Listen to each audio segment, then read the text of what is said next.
കർത്താവിൻ്റെ വരവ് താമസിക്കും തോറും ഞാൻ കൂടുതൽ കൂടുതൽ നിർമ്മലത.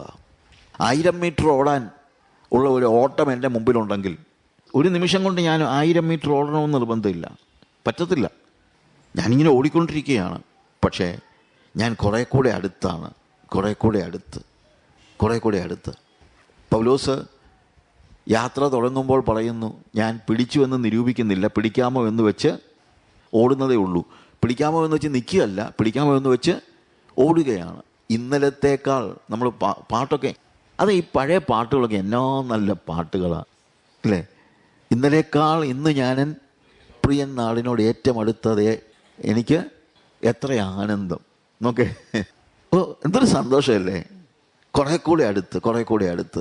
ഇപ്പോൾ ടാർഗറ്റ് പോയിൻ്റൊക്കെ കണ്ടു തുടങ്ങി. നേരത്തെ ഇതൊന്നും കാര്യമായിട്ട് കാണാതെ ഓട്ടം തുടങ്ങിയത്. പക്ഷേ ഇപ്പം എൻ്റെ മുമ്പിൽ ആ ഓട്ടം ഉണ്ട്. പിടിക്കാമോ എന്ന് വെച്ച് ഞാനും ഓടുകയാണ്. അങ്ങനെ ഓടി ഒരു ദിവസം പൗലോസ് പറയാണ്, ഞാൻ നല്ല പോർ പൊരുതു, ഓട്ടം തികച്ചു, വിശ്വാസം കാത്തു, ഇനി നീതിയുടെ കിരീടം എനിക്ക് വേണ്ടി ഒരുക്കി വെച്ചിരിക്കുന്നു. അതെ, അങ്ങനെയും പറയും കേട്ടോ. ചിലർ പറയും, അങ്ങനെ വല്ലതും ആരെങ്കിലും പറഞ്ഞാൽ ഞാൻ അങ്ങ് ചെല്ലും എന്ന് പറഞ്ഞു കഴിഞ്ഞാൽ നമ്മൾ ചിലപ്പോൾ പറയും അഹങ്കാരി. അത് അഹങ്കാരമല്ല, കോൺഫിഡൻസാണ്. ഞാൻ എൻ്റെ പ്രിയൻ്റെ നാടിനോട് ഏറ്റവും അടുത്ത് ഞാൻ ഇപ്പോൾ അവിടെ ചെല്ലും എന്ന് പറയുന്നത് അഹങ്കാരം പറയുകയല്ല. ചിലർ പറയുന്നത് അങ്ങനെയാണ്. ആരാ വിശുദ്ധന്മാർ, ആരുണ്ട്? ആരുമില്ല, നമ്മളെ കൊണ്ട് ഒരിക്കലും വിശുദ്ധനാകാൻ പറ്റത്തില്ലെന്നൊക്കെ പഠിപ്പിക്കുന്നവരുണ്ട്. അങ്ങനെ ഞാനിത് അനുസരിക്കുന്നെന്ന് പറഞ്ഞു കഴിഞ്ഞാൽ ഉടനെ അഹങ്കാരിയാണെന്ന് പറയാറുണ്ട്. അല്ല, ഞാൻ അനുസരിക്കുന്നത് എൻ്റെ ശക്തി കൊണ്ടല്ല. അങ്ങനെ ആകുമ്പോഴല്ല എനിക്ക് അഹങ്കരിക്കാനുള്ളൂ, ഇല്ലേ? ഇന്ന് നമ്മൾ കേട്ട കാര്യമുണ്ടല്ലോ, ഞാൻ നിന്നതല്ല, എന്നെ നിർത്തിയതാണ്. അവൻ എന്നെ കൊണ്ടുപോവുകയാണ്. അടിസ്ഥാനപരമായി എന്നെ വിശുദ്ധിയിലേക്ക് നയിക്കുന്നത് പരിശുദ്ധാത്മാവാണ്. ഞാൻ ആകെ ചെയ്യുന്നത് പരിശുദ്ധാത്മാവിന് കീഴ്പ്പെട്ട് ഞാൻ മുന്നോട്ട് പോകുകയാണ്. അവൻ എന്നെ കൊണ്ടുപോകും, അവൻ അത് നിർവഹിക്കും എന്നാണ്. നിങ്ങളുടെ നല്ല വേല തുടങ്ങിയവൻ അത് നിർവഹിക്കും, നിവർത്തിക്കും. യെസ്, ഞാനങ്ങ് ചെല്ലും, എനിക്ക് ഉറപ്പുണ്ട്. കർത്താവ് വന്നാൽ പോകുമെന്നുള്ള നല്ല ഉറപ്പ് എനിക്കുണ്ട്. അത് അഹങ്കാരമൊന്നുമല്ല പറയുന്നത്, അതാണ് കോൺഫിഡൻസ്. അതെൻ്റെ ബോധ്യമാണ്. കാരണം അത് കണ്ടാണ് ഞാൻ ജീവിക്കുന്നത്. എനിക്ക് വേറെ ഭൂമിയിൽ ഒരു ആഗ്രഹങ്ങളും ഇല്ല, ഭൗമികമായ മോഹങ്ങളൊന്നും എനിക്കില്ല. ഞാൻ കഴിക്കുകയും കുടിക്കുകയൊക്കെ ചെയ്യാനുള്ളതൊക്കെ കർത്താവ് എനിക്ക് തന്നിട്ടുണ്ട്. അത്യാവശ്യമുള്ള എല്ലാ കാര്യങ്ങളും തന്നിട്ടുണ്ട്. ഇനി അത് തന്നില്ലെങ്കിലും ഇന്ന് നമ്മൾ പാട്ട് പാടിയപ്പം പാടിയ കാര്യമുണ്ടല്ലോ, കഷ്ടതയായിരിക്കും, പട്ടിണിയായിരിക്കും, ചിലപ്പോൾ അതൊക്കെ വന്നെന്നിരിക്കും, എല്ലാവരും പഴിച്ചെന്നിരിക്കും, ദുഷിച്ചെന്നിരിക്കും. അതുണ്ടോ ഇല്ലയോ അതും എനിക്ക് വിഷയമല്ല. ഇനി ആരെങ്കിലും കൂടെ അതും ഇതൊക്കെ പറഞ്ഞു എനിക്ക് വിഷയമല്ല. കാര്യം എനിക്കൊരു കാര്യം അറിയാം, എൻ്റെ പ്രാണപ്രിയനോട് ഞാൻ ഏറ്റവും അടുത്തിരിക്കുന്നു എന്നുള്ള ബോധ്യം. എന്നാൽ ആ അടുപ്പത്തിൻ്റെ എല്ലാ നിമിഷങ്ങളിലും ഞാൻ ഒരുങ്ങിക്കൊണ്ടിരിക്കണം. നമ്മൾ കണ്ടല്ലോ, നമ്മൾ വിശുദ്ധിയിൽ നമ്മളെ തന്നെ ഒരുക്കണം. കാര്യം നമ്മളെ വിളിച്ചത് തന്നെ 1 തെസ്സലോനിക്കർ 4:3 ദൈവത്തിൻ്റെ ഇഷ്ടമോ നിങ്ങളുടെ വിശുദ്ധീകരണം തന്നെ. ദൈവത്തിൻ്റെ ഇഷ്ടമോ നിങ്ങളുടെ വിശുദ്ധീകരണം തന്നെ. അതിൻ്റെ 7-8 വാക്യങ്ങൾ വായിക്കുമ്പോൾ വിശുദ്ധിയാണ്. അതിനെ തുച്ഛീകരിക്കുന്നവൻ മനുഷ്യരെയല്ല, തൻ്റെ പരിശുദ്ധാത്മാവിനെ നമുക്ക് തന്ന ദൈവത്തെ അത്രേ തുച്ഛീകരിക്കുന്നത്. കാര്യം പരിശുദ്ധാത്മാവിനെ ദൈവം നൽകി എന്തിനു വേണ്ടിയാ? വിശുദ്ധിയിൽ ജീവിക്കാൻ വേണ്ടി. ആ വിശുദ്ധിയാണ് കർത്താവിന് എന്നെക്കുറിച്ചുള്ള ആഗ്രഹം എന്ന് പറയുന്നത്. നമ്മൾ വിശുദ്ധിയെ 2 കൊരിന്ത്യർ 7:1 വിശുദ്ധിയെ തികച്ചുകൊള്ളുക എന്നാണ് പറയുന്നത്. വിശുദ്ധിയെ തികച്ചുകൊള്ളുക, അതാണ് കർത്താവ് നമ്മളിൽ നിന്ന് പ്രതീക്ഷിക്കുന്നത്. പ്രിയമുള്ളവരെ, ഈ വാഗ്ദത്തങ്ങൾ നമുക്കുള്ളത് കൊണ്ട് നാം ജഡത്തിലെയും ആത്മാവിലെയും സകല കന്മഷവും നീക്കി നമ്മെ തന്നെ വെളിപ്പാക്കി ദൈവഭയത്തിൽ വിശുദ്ധിയെ തികച്ചുകൊള്ളുക. അപ്പോൾ കർത്താവിൻ്റെ വരവിന് വേണ്ടിയുള്ള ഒരുക്കം എങ്ങനെയാണ്? വിശുദ്ധിയിലാണ് ഒരുങ്ങേണ്ടത്. എന്നെ കേൾക്കുന്ന എല്ലാവരോടും ഞാൻ പറയട്ടെ, കർത്താവിൻ്റെ വരവിനെക്കുറിച്ച് വല്ല പ്രത്യാശയും നിങ്ങൾക്കുണ്ടെങ്കിൽ നിങ്ങളുടെ ജീവിതത്തെ വിശുദ്ധീകരിക്കണം. അതാണ് ഏറ്റവും പ്രധാനപ്പെട്ട ഒരുക്കം എന്ന് നമുക്ക് മനസ്സിലാക്കാൻ കഴിയുന്നതായ കാര്യം. നമ്മൾ ഓരോ വേദഭാഗത്തിലും 1 പത്രോസിൻ്റെ ലേഖനത്തിൽ നമ്മൾ വായിച്ച് നിർത്തിയ ഒരു വേദഭാഗമാണ് 1 പത്രോസിൻ്റെ 1-ാം അധ്യായത്തിൻ്റെ 13 മുതലുള്ള വാക്യങ്ങൾ വായിക്കുമ്പോൾ, ആകയാൽ നിങ്ങളുടെ മനസ്സുറപ്പിച്ച് നിർമ്മതരായി യേശുക്രിസ്തുവിൻ്റെ പ്രത്യക്ഷതയിങ്കൽ നിങ്ങൾക്ക് വരുവാനുള്ള കൃപയിൽ പൂർണ്ണ പ്രത്യാശ വെച്ചുകൊള്ളുവിൻ. പിന്നീട് പ്രായോഗികമായ കാര്യങ്ങൾ ഒക്കെയാണ് പറയുന്നത്. പണ്ട് നിങ്ങളുടെ അജ്ഞാനകാലത്തുണ്ടായിരുന്ന മോഹങ്ങളെ മാതൃകയാക്കാതെ നിങ്ങളെ വിളിച്ച വിശുദ്ധനൊത്തവണ്ണം അനുസരണമുള്ള മക്കളായി എല്ലാ നടപ്പിലും വിശുദ്ധരാകുവിൻ. ഞാൻ വിശുദ്ധനാകയാൽ നിങ്ങളും വിശുദ്ധരായിരിപ്പിൻ എന്ന് എഴുതിയിരിക്കുന്നുവല്ലോ. അപ്പം എൻ്റെ ചിന്തയും ആഗ്രഹവും മോഹവും എല്ലാം ഇതാണ്. കർത്താവിൻ്റെ വരവിന് ഉള്ള എൻ്റെ ഒരുക്കമെന്ന് പറയുന്നത് എന്നെ തന്നെ വിശുദ്ധീകരിച്ചുകൊണ്ടാണ്. കാന്തയും തന്നെത്താൻ ഒരുക്കിയിരിക്കുന്നു. വിശുദ്ധ വസ്ത്രം, വിശുദ്ധന്മാരുടെ നീതിപ്രവൃത്തികൾ, അതൊക്കെ നമുക്ക് കാണാനായിട്ട് കഴിയുന്ന ഒരു പ്രധാനപ്പെട്ട കാര്യം. കർത്താവിൻ്റെ വരവിന് വേണ്ടി നമ്മൾ വിശുദ്ധിയിൽ ഒരുങ്ങണം. പിന്നെ ഞാൻ പറഞ്ഞു, നമ്മുടെ കുടുംബങ്ങളെ ഒരുക്കണം, നമ്മുടെ തലമുറയെ ഓർക്കണം, അവരെ വിശുദ്ധിയിൽ ഒരുക്കണം, വിളിച്ചിരുത്തി അത് പഠിപ്പിക്കണം. എല്ലാ വീട്ടിലും കുടുംബ പ്രാർത്ഥന വേണം. ആ കുടുംബ പ്രാർത്ഥനയിൽ ദൈവവചനം വായിച്ച് കർത്താവിൻ്റെ വരവിനെക്കുറിച്ച് പറയണം. പണ്ട് കാലത്തൊക്കെ എല്ലാ വീട്ടിൽ ചെന്നാലും കേൾക്കുന്നത് മുഴുവൻ വിശുദ്ധ ജീവിതത്തെക്കുറിച്ചാണ്. വിശുദ്ധ ജീവിതം, കർത്താവിൻ്റെ വരവിനെക്കുറിച്ചാണ് നമ്മൾ കാണുകയും കേൾക്കുകയും ചെയ്യുന്നത്. വല്ലാത്ത ഒരു തലമുറയായത്. നമ്മുടെ കുഞ്ഞുങ്ങൾ ശരിക്കും പറഞ്ഞു കഴിഞ്ഞാൽ ഒത്തിരി സ്ട്രഗിൾസ് അനുഭവിക്കുന്നുണ്ട്. ഞാൻ ചിന്തിക്കാറുണ്ട്, എൻ്റെ ചെറിയ പ്രായത്തിൽ ഇത്രയും പ്രയാസമൊന്നും ഇല്ലായിരുന്നു വിശുദ്ധ ജീവിതം ജീവിക്കാൻ. അന്ന് എന്തെങ്കിലുമൊക്കെ മോശമായ കാര്യങ്ങൾ കാണിച്ചാൽ അവനെ കൂട്ടുകാർ പോലും ഒറ്റപ്പെടുത്തുമായിരുന്നു. ഞാൻ ഓർക്കുന്നുണ്ട്, അന്നൊക്കെ വലിയ കാര്യം എന്ന് പറയുന്നത് ബീഡി വലിച്ചു, അല്ലെങ്കിൽ സിഗരറ്റ് വലിച്ചു, ഇതൊക്കെയാണല്ലോ. അന്നൊരുത്തം ബീഡി വലിച്ചാൽ പിന്നെ അവൻ്റെ അടുത്ത് ആൾക്കാർ അടുക്കത്തില്ല, അവനെ ഒറ്റപ്പെടുത്തും. പിന്നെ അങ്ങോട്ട് കൂടുതൽ എന്തെങ്കിലും പറഞ്ഞാൽ പറയേണ്ട കാര്യമില്ല. ഒരു പെണ്ണിൻ്റെ പുറകെ പോയെന്ന് പറഞ്ഞാൽ പിന്നെ അറിയണ്ട. അതുപോലെ പാപം ചെയ്യുന്നവനെ ഒറ്റപ്പെടുത്തുന്ന ഒരു കാലഘട്ടമായിരുന്നു ഞങ്ങളുടെയൊക്കെ കാലഘട്ടം. എന്നാൽ ഇന്ന് നേരെ തിരിച്ചാ, പാപം ചെയ്യാത്തവനെയാണ് ഇന്ന് ഒറ്റപ്പെടുത്തുന്നത്. വല്ലാത്ത ഒരു സ്റ്റേജിൽ. ഇതിനിടയിൽ നമ്മുടെ കുഞ്ഞുങ്ങൾ വിശുദ്ധ ജീവിതം ജീവിച്ചാൽ അവരെ വളരെ അപ്രീഷിയേറ്റ് ചെയ്യണം. കാരണം അതുപോലെ ഒരു കാലഘട്ടമായത്. അങ്ങനെ നമ്മൾ കുഞ്ഞുങ്ങളെ വളർത്തണം, വിശുദ്ധിയിൽ വളർത്തണം. നമ്മളിന്ന് നെഹമ്യായുടെ കാര്യം പറഞ്ഞല്ലോ. ജനം പാപങ്ങളിലേക്ക് വീണത് കണ്ടപ്പോൾ, വേർപാടിൻ്റെ മതിൽ ഇടിഞ്ഞുപോയി അത് കണ്ടു കഴിഞ്ഞപ്പോൾ, അതിനെക്കുറിച്ച് അറിഞ്ഞു കഴിഞ്ഞപ്പോൾ നെഹമ്യാ ചെയ്യുന്ന എന്താ? ഭയങ്കരമായിട്ട് കരയുകയാണ്. ദൈവസന്നിധിയിൽ അവൻ്റെ തലമുറയുടെ പാപം വരെ ഏറ്റുപറയുക. അവൻ പാപം ചെയ്തിട്ടല്ല, അവൻ്റെ തലമുറയുടെ പാപം ഏറ്റുപറയുക. അവൻ കരയുകയാണ്, പ്രാർത്ഥിക്കുകയാണ്, ഉപവസിക്കുകയാണ്.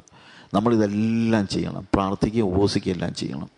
പിന്നെ വേറൊരു കാര്യം, ദൈവത്തോട് പ്രാർത്ഥിച്ചിട്ട് മതിൽ പണിയാനും പോകണം. അല്ലാതെ പ്രാർത്ഥിച്ചാൽ മാത്രം പോരെ, പ്രാർത്ഥിക്കണം. പക്ഷെ പ്രാർത്ഥനയോടൊപ്പം ഓർക്കേണ്ട കാര്യമുണ്ട്, ഈ മതിൽ പണിയുക എന്നുള്ളത് നമ്മുടെ ഉത്തരവാദിത്വമാണ്. നമ്മുടെ സഭയുടെ മതിൽ തകർന്നു പോകരുത്. ഇവിടെയുള്ള മിക്കവാറുമുള്ള സഭകളുടെയൊക്കെ മതിലില്ല. എന്ന് പറഞ്ഞൊരു കാര്യം കാണാൻ പോലും ഇല്ലാത്തൊരവസ്ഥ. ലോകവും സഭയും ഒരുമിച്ച് കൂടിക്കലർന്ന് കിടക്കുന്ന അവസ്ഥ. നമ്മുടെ സഭയ്ക്ക് അത് പറ്റരുത്. അതുകൊണ്ട് ഭയങ്കരമായിട്ട് നമ്മൾ അലേർട്ടായിരിക്കണം. നമ്മുടെ സഭയുടെ മതിൽ പണിയണം. ലോകം നമ്മുടെ ഉള്ളിലേക്ക് കടക്കരുത്. മതിൽ പണിയണം. അങ്ങനെ നമ്മൾ നമ്മുടെ കുടുംബങ്ങളെ കർത്താവിൻ്റെ വരവിന് വേണ്ടി ഒരുക്കണം. അടുത്ത ഒരു ലെവലിലേക്ക് നമ്മൾ കയറുമ്പോൾ നമുക്ക് മനസ്സിലാക്കാൻ കഴിയുന്നത്, അതായത് നമ്മൾ ഒരുങ്ങണം, നമ്മുടെ കുടുംബത്തെ ഒരുക്കണം. അതേപോലെ തന്നെ പ്രാധാന്യമർഹിക്കുന്ന ഒരു കാര്യമാണ് എന്താണെന്നറിയാമോ? നമ്മുടെ സഭയെ ഒരുക്കണം. സഭയെ ഒരുക്കണം. We need to prepare our church for the coming of the Lord. സഭയെ ഒരുക്കണം. സഭ ഈ ലോകത്തിലാണ് ജീവിക്കുന്നത്, നമ്മൾ ഒരുക്കണം. നമ്മുടെ സഭയിലേക്ക് വരുന്ന എല്ലാവരും ഈ പറഞ്ഞതുപോലെ ഒരു ഹയർ ലെവലിൽ ആത്മീയത അറിയാവുന്നവരായിരിക്കണമെന്നില്ല, അവരെ പഠിപ്പിക്കണം. സഭയിൽ ശുശ്രൂഷകരെ ദൈവമാക്കിയിരിക്കുന്നത് പോലും സഭയെ ഒരുക്കാൻ വേണ്ടിയാണ്. കർത്താവ് നമ്മളെ ഇൻഡിവിജ്വലായിട്ട് വിളിച്ച്, അതാണ് പൗരസ്ത്യ മതങ്ങളിലൊക്കെ ഇൻഡിവിജ്വൽ സ്പിരിച്വാലിറ്റിയാണ്. അതായത് വ്യക്തിഗത ആത്മീയത എന്നുള്ള വാക്ക് ഞാനങ്ങ് ഉപയോഗിക്കുകയാണ്. മതം, വ്യക്തിഗത മതം, അതിനകത്ത് ഒരു സാറ്റിസ്ഫൈഡാണ്. ഒരുത്തൻ അവന് ദൈവത്തെ വിളിച്ചു തുടങ്ങിക്കഴിഞ്ഞാൽ അവനൊരു സമൂഹത്തെ നന്നാക്കാനൊന്നും അവന് ബാധ്യതയൊന്നുമില്ല. അവൻ പറയുന്നത്, നീ പ്രാർത്ഥിക്കണം, നീ ദാനധർമ്മങ്ങൾ ചെയ്യണം, നീ അത് ചെയ്യണം, ഇത് ചെയ്യണം, പിന്നൊന്നുമില്ല. അത് നീയും ദൈവവും തമ്മിലുള്ള ബന്ധം, അവർ പറയുന്ന ദൈവം, ആ ബന്ധം. ഇൻഡിവിജ്വൽ സ്പിരിച്വാലിറ്റിയാണ് ഈസ്റ്റേൺ സ്പിരിച്വാലിറ്റിയുടെ പ്രത്യേകത, വ്യക്തിഗത മത ചിന്ത. പക്ഷേ വേദപുസ്തകം അങ്ങനെ വ്യക്തിഗത മത ഇടപെടൽ കൊണ്ട് സംതൃപ്തമാകുന്നില്ല. ഞാൻ യേശുവിനെ അറിഞ്ഞാൽ, അപ്പോൾ അങ്ങനെ ഇന്നിപ്പോൾ അങ്ങനെ ഉണ്ട്, അങ്ങനെ പലപ്പോഴും നമ്മൾ ചിന്തിക്കുന്നുണ്ട്, നമ്മളാ നമ്മൾ രക്ഷിക്കപ്പെട്ടു, അത് മതി. എല്ലാവരെയും നന്നാക്കാൻ നമുക്ക് പറ്റുമോ? സഭയിൽ പോലും പോകാത്ത ആളുകളുണ്ട്, സഭയിൽ പോകത്തില്ല. അതിന് സഭ ഞാനും ദൈവവും തമ്മിലുള്ള ബന്ധമില്ല. ഇപ്പോഴത്തെ പിള്ളേർക്കൊക്കെ ഉള്ളൊരു ചിന്തയാണ്, ഞാനും ദൈവവുമായിട്ട് നല്ല അടുപ്പമാണ്, ഞാൻ പ്രാർത്ഥിക്കുകയൊക്കെ ചെയ്യുന്നുണ്ട്. അടുപ്പമെന്ന് പറഞ്ഞാൽ അത്രയേ ഉള്ളൂ, പ്രാർത്ഥിക്കുന്നുള്ളെന്ന് പറയുന്നത് അല്ലാതെ വേറെ ഒന്നുമല്ല. അതുകൊണ്ട് സഭ വലിയ അത്യാവശ്യമില്ല. സഭയിൽ ആരാ നല്ല ആൾക്കാരുള്ളത് എന്നൊക്കെ ചോദിക്കുന്ന ആളുകളുണ്ട്. പണ്ട് കാലത്ത് ഒരു വല്യപ്പനെ കുറിച്ച് ഞാനിങ്ങനെ കേട്ടിട്ടുണ്ട്. വല്യപ്പൻ്റെ ചിന്ത, വല്യപ്പൻ മാത്രമേ ഉള്ളൂ വിശുദ്ധൻ, ബാക്കി എല്ലാവരും അശുദ്ധരാ. അതുകൊണ്ട് പുള്ളി സഭയിൽ പോകത്തില്ല, തിരുവത്താഴത്തിനൊന്നും പുള്ളി പോകത്തില്ല. ഒരു ദിവസം ഒരാൾ ചെന്നപ്പോൾ ഞായറാഴ്ച രാവിലെ പുള്ളിയുടെ വീട്ടിൽ നിന്ന് അപ്പമൊന്നെടുത്തവൻ വാഴ്ത്തി നുറുക്കി നൽകി പാട്ടൊക്കെ കേൾക്കുന്നു. കാരണം ഇവിടെ എന്തോ സഭയം തുടങ്ങി എന്ന് നോക്കിയപ്പോൾ ഇല്ല, അപ്പച്ചൻ മാത്രമേ ഉള്ളൂ. അപ്പച്ചൻ തന്നെ പാട്ടുമൊക്കെ പാടി, അപ്പച്ചൻ തന്നെ അപ്പമൊക്കെ തിന്നുക. കാര്യം മറ്റവരുടെ കൂടെ അത് കൊള്ളത്തില്ല, അവന്മാർ ഒന്നും ശരിയല്ല. അങ്ങനെ ഒരു ആത്മീയത വേദപുസ്തകം വിഭാവന ചെയ്യുന്നില്ല. വേദപുസ്തകം വിഭാവന ചെയ്യുന്നത്, അല്ലെങ്കിൽ ദൈവത്തിൻ്റെ മനസ്സിൽ ആത്യന്തികമായി കിടക്കുന്നത് സഭയാണ്. കർത്താവ് നമ്മളെ വിളിച്ചത് വ്യക്തിപരമായിട്ടാണ്, ഒരു സമൂഹമായിട്ടല്ല നമ്മളെ കർത്താവ് വിളിച്ചത് ദൈവം വ്യക്തിപരമായിട്ടാണ്. വ്യക്തിപരമായാണ് നമ്മൾ കർത്താവിനെ സ്വീകരിച്ചത്. വിളിച്ചത് വ്യക്തിപരമായിട്ടാണെങ്കിലും വിളിച്ചാക്കിയത് സഭയിലേക്കാണ്. അപ്പോൾ കർത്താവിൻ്റെ മനസ്സിൽ നിറഞ്ഞു നിൽക്കുന്നത് സഭയാണ്. ഇൻഡിവിജ്വൽസ് അതിൻ്റെ ഭാഗമാണെന്നുള്ളതേ ഉള്ളൂ. അതായത് ഒരു വ്യക്തി ആത്മീയമായി വളരേണ്ടത് സഭയുമായി റിലേറ്റഡ് ആയിട്ടാണ്. ഞാൻ പറഞ്ഞ മനസ്സിലാകുന്നുണ്ടല്ലോ. അതുകൊണ്ട് വ്യക്തിപരമായി നമ്മൾ ഒരുങ്ങണം. നമ്മൾ ഭാഗമായിരിക്കുന്ന, തീർച്ചയായിട്ടും നമ്മൾ ഭാഗമായിരിക്കുന്ന ഒരു സഭ ആയിരിക്കണം. നമ്മളൊരു സഭയുടെ ഭാഗമായിരിക്കണം. ആ സഭയെക്കുറിച്ച്, അല്ലെ ആ സഭയോട് എനിക്ക് ബന്ധമുണ്ട്, ഉത്തരവാദിത്വമുണ്ട്. അപ്പോൾ ഞാൻ ഒരുങ്ങണം, എൻ്റെ സഭയെ ഒരുക്കണം. സഭയിൽ എന്തിനാണ് ദൈവം ശുശ്രൂഷകന്മാരെ ആക്കിയിരിക്കുന്നത്? ഓരോരുത്തരും അവരവരുടെ ആത്മീയത സൂക്ഷിച്ച് ജീവിച്ച് ഞായറാഴ്ച വന്നൊരു പാട്ടും പാടിയിട്ട് പോകാൻ പറഞ്ഞാൽ പോരായിരുന്നു. അങ്ങനല്ല, അതല്ല ദൈവത്തിൻ്റെ മനസ്സിലെ സഭ. ഈ സഭയിലൂടെ നമ്മൾ പെർഫെക്ഷനിലേക്ക് പോകണമെന്നാണ്. സഭയിലൂടെ ഇൻഡിവിജ്വൽ പെർഫെക്ഷൻ മാത്രം പോലെ. ഇൻഡിവിജ്വലി ഞാൻ പറഞ്ഞല്ലോ, നമ്മൾ നമ്മളെ തന്നെ ഒരുക്കണം. പക്ഷേ ഈ സഭ എൻ്റെ ആത്മീയതയെ നയിക്കുന്ന, അതിനുവേണ്ടി ദൈവം ഭൂമിയിലാക്കി വെച്ച്, എൻ്റെ ആത്മീയതയുടെ വളർച്ചയ്ക്ക് വേണ്ടി ദൈവം ഭൂമിയിലാക്കി വച്ചിരിക്കുന്നതാണ് സഭ എന്നാണ് നമുക്ക് മനസ്സിലാക്കാൻ കഴിയുന്നത്. അതിനാണ് ദൈവം സഭയിൽ ശുശ്രൂഷകന്മാരെ ആക്കിയിരിക്കുന്നത്. എഫെസ്യ ലേഖനം അതിൻ്റെ 4-ാം അധ്യായത്തിൽ കർത്താവ് പറയുന്നതായ, അല്ലെങ്കിൽ അവിടെ ദൈവവചനം നമ്മൾ കാണുന്നതായ കാര്യം എന്താണ്? അവൻ ചിലരെ അപ്പോസ്തലന്മാരായും ചിലരെ പ്രവാചകന്മാരായും ചിലരെ സുവിശേഷകന്മാരായും ചിലരെ ഇടയന്മാരായും ഉപദേഷ്ടാക്കന്മാരുമായും നിയമിച്ചിരിക്കുന്നു. ഇൻഡിവിജ്വൽ സ്പിരിച്വാലിറ്റി അല്ല. ദൈവം ചിലരെ സഭയിൽ ആക്കിയിട്ടുണ്ട്, ആക്കിയിട്ടുണ്ട്.